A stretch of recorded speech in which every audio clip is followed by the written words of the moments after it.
I replaced this napkin holder with this homemade personalized one. I'll explain what makes it personalized later. This was my latest project. I always wanted to make a unique chessboard, and this is it. And I'm using the leftover scrap wood to make my napkin holder. I start by cutting it into a rough size and shape that I'm looking for. Then I use a bandsaw to round off the top portion. I'll sand that part smooth. Then I take it back to the bandsaw and split it into two thinner pieces. Last part to make is the centerpiece.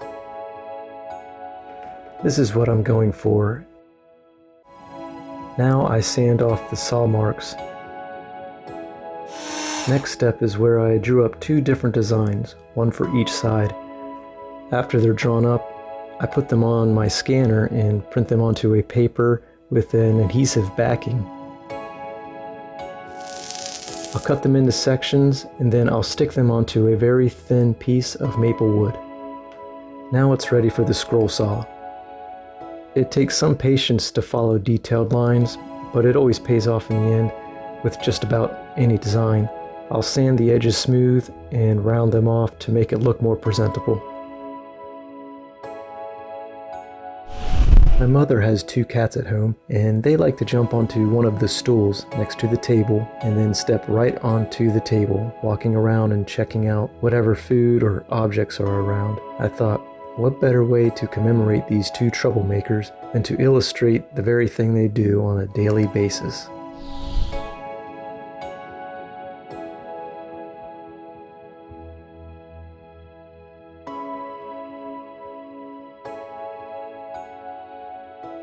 And the last step would be to glue these pieces together and clamp them down for a day.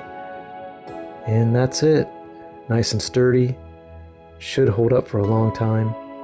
Another project to be proud of. I'm always making things just for the fun of it, including this video. And since it's a nice 95-degree day outside, I thought I'd go ahead and overdo it with an overly dramatic presentation of this thing before pondering the next project.